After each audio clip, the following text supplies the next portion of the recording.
اور کراچی میں ساحل پولیس نے چوری میں ملوث گھریلو ملازمہ کو گرفتار کر لیا۔ سونے اور ہیرے کی بالیاں، غیر ملکی کرنسی برآمد۔ گرفتار ملزمہ نصیرہ مائی مالکن کو نشہ آور شے دے کر چوری کی واردات کرتی تھی۔ گرفتار ملزمہ کے خلاف مقدمہ درج کر لیا گیا، تحقیقات جاری۔ IMF نے پاکستان کے لیے 1 ارب 29 کروڑ ڈالر کی منظوری دے دی۔ پاکستان کے قرض پروگرام کا جائزہ لینے کے لیے واشنگٹن میں IMF ایگزیکٹو بورڈ کا اجلاس ہوا۔ بورڈ نے پاکستان کے موجودہ قرض پروگرام کی تیسری قسط کی مد میں 1 ارب 9 کروڑ ڈالر کی منظوری دی۔ موسمیاتی تبدیلیوں کے پروگرام RSF کے تحت 20 کروڑ ڈالر فنڈ بھی منظور کیا گیا۔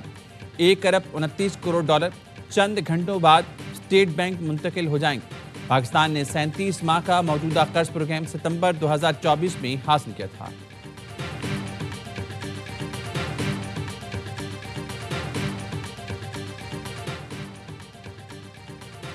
پاکستان میں کرپشن کے تاثر میں واضح کمی، شفافیت میں اضافہ۔ ٹرانسپیرنسی انٹرنیشنل پاکستان کی 2025 سروے رپورٹ جاری۔ گزشتہ 12 ماہ میں کسی سرکاری کام کے لیے رشوت نہیں دینی پڑی۔ 66% پاکستانیوں کی رائے ملک کی معیشت زبوں حالی سے استحکام اور استحکام سے ترقی کی جانب گامزن ہے۔ سروے اس سال 22 سے 29 ستمبر کے دوران کیا گیا۔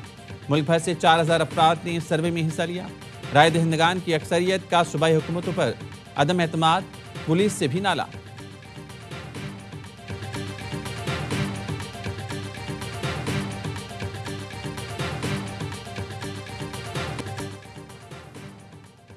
عوام کا اعتماد ہماری سب سے بڑی طاقت ہے۔ فوج ہمیشہ اس اعتماد پر پورا اترے گی۔ Chief of defence forces field marshal Syed Asim Munir کا تینوں مسلح افواج کے افسران سے خطاب۔ افغان طالبان رجیم کو واضح پیغام دیا، پاکستان یا فتنہ خارج میں سے کسی ایک کا انتخاب کریں، اس کے علاوہ کوئی آپشن نہیں۔ فیلڈ مارشل نے کہا، بھارت کسی خود فریبی کا شکار نہ رہے۔ اگلی بار پاکستان کا جواب زیادہ شدید اور برق رفتار ہوگا۔ پاکستان امن پسند ملک ہے، کسی کو اپنی خود مختاری، سالمیت اور عزم کو آزمانے کی اجازت نہیں دیں گے۔ یہ جان لیں، پاکستان ناقابل تسخیر ہے۔ مارکہ حق کی مشترکہ کاروائیاں مستقبل کی جنگی حکمت عملی کی مثال بن گئی۔ مارکہ حق اب جدید دور کی جنگ کا بین الاقوامی کیس اسٹڈی تصور کیا جا رہا ہے۔ فیلڈ مارشل نے CDF ہیڈ کوارٹرز کو تاریخی سنگ میل اور نئی جنگی حکمت عملی کا محور قرار دیا۔ کہا، خطرات کے باعث تینوں افواج متحد نظام کے تحت کام کریں۔ نئی جنگیں سائبر اور AI تک پھیل گئیں۔ مسلح افواج کو اب نئی جنگیں حقیقت کے مطابق خود کو ڈھالنا ہوگا۔ فوج کو ثقافتی طور پر جدید اور ہمیشہ جنگ کے لیے تیار رہنا ہوگا۔ جدید ٹیکنالوجی سے لیس مسلح افواج جارحیت کو مؤثر طور پر روکیں گی۔ ڈیفنس فورسز ہیڈ کوارٹرز کا قیام اس تبدیلی کی جانب ضروری قدم ہے۔ فیلڈ مارشل سید عاصم منیر کا شہداء کو بھرپور خراج عقیدت، قوم کا فخر اور تاریخ کا روشن باب قرار دیا۔ GHQ میں chief of defence forces field marshal Syed Asim Munir کے اعزاز میں گارڈ آف آنر کی تقریب GHQ میں شاندار عسکری روایات کے مطابق ہوئی۔ تینوں مسلح افواج کے دستے کی جانب سے گارڈ آف آنر پیش کیا گیا۔ اعزاز دستے نے مہمان خصوصی کو سلامی دی۔ مہمان خصوصی فیلڈ مارشل سید عاصم منیر نے اعزاز دستے کا معائنہ کیا۔ تقریب میں نیول چیف ایڈمرل نوید اشرف، سربراہ پاک فضائیہ air chief marshal Zaheer Ahmed Babar Sidhu سمیت اعلیٰ عسکری حکام نے شرکت کی۔ تقریب میں مارکہ حق کے ہیروز کو ایوارڈز بھی پیش کیے گئے۔ پاک نیوی اور پاک فضائیہ کے بہادر جوانوں کو بہادری پر اعزازات دیے گئے۔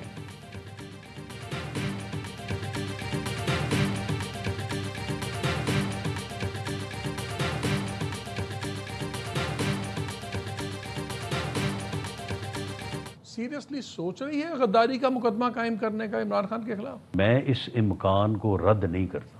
ان کا انجام جو ہے وہ MQM اور الطاف حسین سے میں مختلف نہیں دیکھ رہا۔ یہ عنقریب پاکستان تحریک انصاف اور اڈیالہ تحریک انصاف، یہ علیحدہ علیحدہ ہونے والا معاملہ نظر آ رہا ہے۔ ایک PTI اڈیالہ اور ایک PTI پاکستان بننے جا رہی ہے۔ تحریک انصاف کا انجام بھی MQM جیسا نظر آ رہا ہے۔ سیاست کرنے والا سیاسی طور پر زندہ رہے گا، گالم گلوچ والوں کا انجام بانی MQM جیسا ہوگا۔ وزیراعظم کے مشیر رانا ثناء اللہ کی پروگرام خبر میں گفتگو، کہا، بانی کے خلاف غداری کے مقدمے کا امکان رد نہیں کرتا، ان کی جو حرکتیں ہیں نتیجہ پابندی ہی نکلتا ہے۔ بڑے فیصلے بانی کے حالیہ ٹویٹ اور بہنوں کے بیانات کے بعد ہوئے۔ بانی PTI سے بات چیت کا دروازہ کبھی کھلا ہی نہیں تھا۔ PTI کو جو پیغام بھیجا ہے وہ ان کو مل جائے گا اور پوری قوت سے ملے گا۔ فوج اور سربراہ کے خلاف حد عبور کریں گے تو اسے برداشت نہیں کیا جائے گا۔ DGI SPR کے بیان کو کسی کا سیاسی بیان نہ سمجھا جائے۔ DG نے واضح پیغام دیا، مذاق سمجھیں گے تو نقصان اٹھائیں گے۔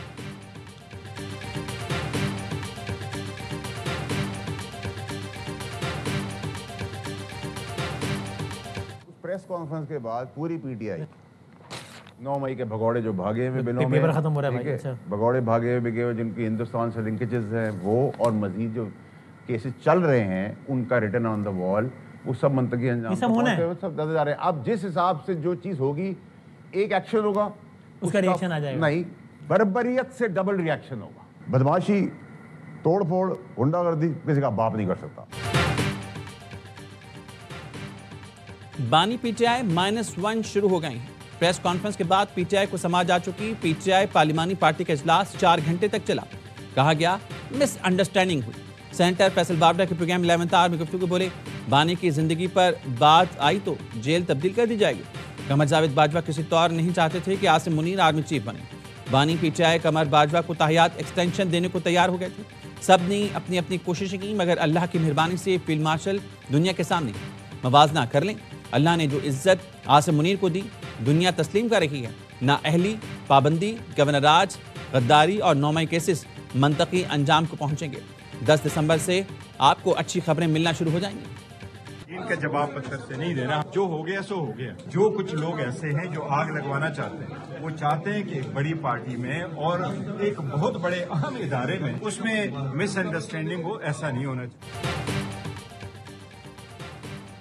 ہم نے این کا جواب پتھر سے نہیں دینا. ہم نے ہمیشہ مذاکرات کی بات کی ہے. بیرسٹر گوہر کی اجلاس کے بعد میڈیا سے گفتگو. کہا کچھ لوگ چاہتے ہیں اداری اور ہمارے درمیان غلط فہمی ہو. ہم نے ہمیشہ کہا فوج پاکستان کے دفاع کے ضامن ہے. کہا سیاسی جماعتوں پر پابندی لگانے سے کام نہیں ہوتا، سنجیدہ اپروچ ہونی چاہیے. 2 سال بعد ہم پھر 9 مئی والے مقام پر پہنچ گئے تو یہ قوم کے لیے بدقسمتی ہوگی. اسلام آباد میں صحافیوں سے گفتگو. کہا بانی پی ٹی آئی سے کل ملاقاتیں ہونی چاہیے. ملاقات پر سیاست نہیں ہونی چاہیے. تناؤ کم کرنے کی ضرورت ہے. اچھی باتیں آنا شروع ہو جائیں گی.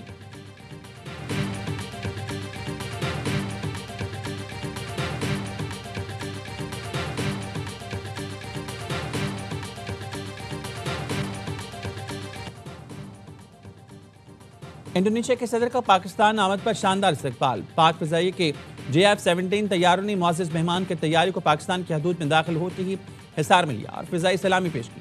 ہوائی اڈے پر صدر اور وزیر اعظم شہباز شریف نے استقبال کیا. معزز مہمان کو 21 توپوں کی سلامی دی گئی. گلدستہ پیش کیا گیا. انڈونیشیا کے صدر کے دورے میں پاکستان اور انڈونیشیا کے تعلقات کو نئی جہت دینے کے لیے کئی شعبوں میں تعاون بڑھانے پر غور ہوگا. وزیر اعظم نے ایکس پر پیغام میں لکھا انڈونیشین صدر کو پاکستان کے پہلے دورے پر خوش آمدید کہتے ہیں. انڈونیشیا کے صدر نے پاکستان میں شاندار استقبال پر اظہار تشکر کیا.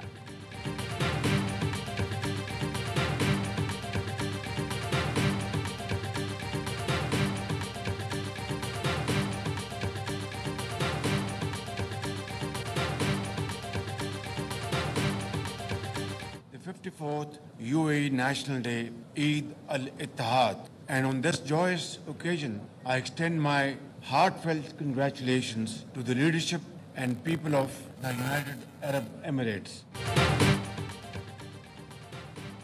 متحدہ عرب امارات کے قومی دن عید الاتحاد کی تقریب. وزیر اعظم شہباز شریف کی تقریب میں بطور مہمان خصوصی شرکت. وزیر اعظم شہباز شریف کی UAE کے یوم اتحاد پر اماراتی قیادت اور عوام کو دلی مبارکباد. کہا UAE کی موجودہ قیادت نے ملک کو ترقی کی راہ پر گامزن کیا. پاکستان کو UAE کے ساتھ اسٹریٹجک شراکت داری پر فخر ہے. متحدہ عرب امارات نے پاکستان کے معاشی استحکام میں اہم کردار ادا کیا.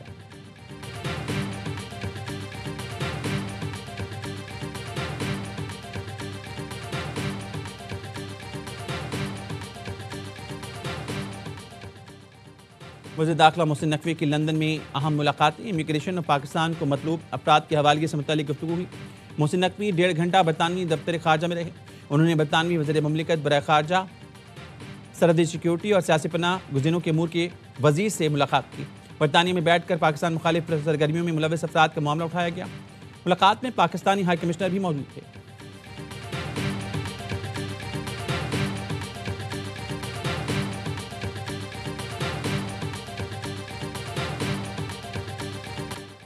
بھگوڑے سابق افسر اور یوٹیوبر عادل راجہ کو ایک اور دھچکا. برطانوی جج کا عادل راجہ کو بریگیڈیئر ریٹائرڈ راشد نصیر سے عوامی سطح پر معافی مانگنے کا حکم. معافی 28 دن تک عادل راجہ کے تمام سوشل میڈیا اکاؤنٹس پر موجود ہو. عادل راجہ 14 دن میں 50,000 پاؤنڈ جرمانہ ادا کریں. اخراجات کی مد میں 2,60,000 پاؤنڈ ادا کرنے کا حکم. اضافی عدالتی اخراجات کا تخمینہ بعد میں لگایا جائے گا، وہ بھی عادل راجہ کو ادا کرنا ہوں گے. عادل راجہ اکتوبر میں حقوق عزت کا مقدمہ ہار گیا تھا. لندن ہائی کورٹ جج نے فیصلے کے خلاف عادل راجہ کی اپیل بھی مسترد کر دی۔ جج نے آئندہ ہتک عزت بیانات نہ دہرانے کا حکم میں امتناع بھی جاری کر دیا۔ بریگیڈیئر ریٹائرڈ راشد نذیر نے اکتوبر میں سنائے گئے فیصلے پر آرڈر جاری کرنے کی استدعا کی تھی۔ فیصلہ سننے کے لیے بریگیڈیئر ریٹائرڈ راشد نذیر خود عدالت میں موجود تھے۔ عادل راجہ نہیں آیا۔ جج رچرڈ نے حکم دیا عادل راجہ فیصلے کا خلاصہ نشر کرے۔ بتایا الزامات ہتک عزت آمیز تھے۔ عادل راجہ ہتک آمیز الزامات کے اعتراف میں یہ بھی بتایا کہ بریگیڈیئر ریٹائرڈ راشد نذیر مقدمہ جیت گئے۔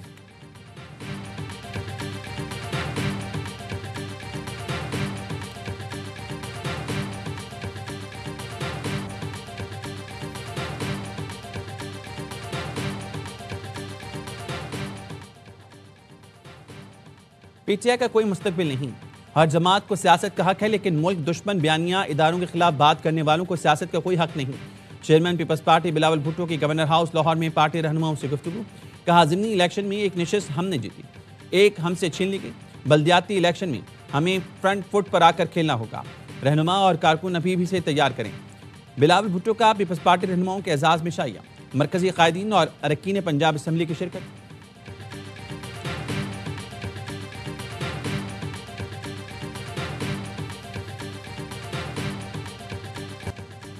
کرکٹ کے گھر لارڈز میں پی ایس ایل کا road show. Chairman P C B Mohsin Naqvi نے کہا پی ایس ایل کو دنیا کے نمبر 1 لیگ بنانا چاہتے ہیں۔ اگلا روڈ شو نیو یارک میں 13 دسمبر کو ہوگا۔ بیٹس کا معاملہ مکمل شفاف ہے۔ وسیم مرکم کا کہنا ہے پی ایس ایل دنیا کی دوسری بہترین لیگ ہے، ٹیلنٹ کے اعتبار سے نمبر 1 لیگ ہے۔ دو نئی ٹیموں کے آنے سے لیگ میں مزید بہتری آئے گی۔ رمیز راجہ نے کہا پی ایس ایل نوجوانوں کے لیے پاکستان ٹیم میں آنے کی سیڑھی ہے۔ اس روڈ شو سے نیا سرمایہ کاری پی ایس ایل کی طرف متوجہ ہوگی۔ بابر اعظم نے کہا پی ایس ایل کا سفر بہت اچھا اور یادگار رہا۔ حارث رؤف نے کہا پی ایس ایل نہ ہوتا تو شاید کوئی اور کام کر رہا ہوتا۔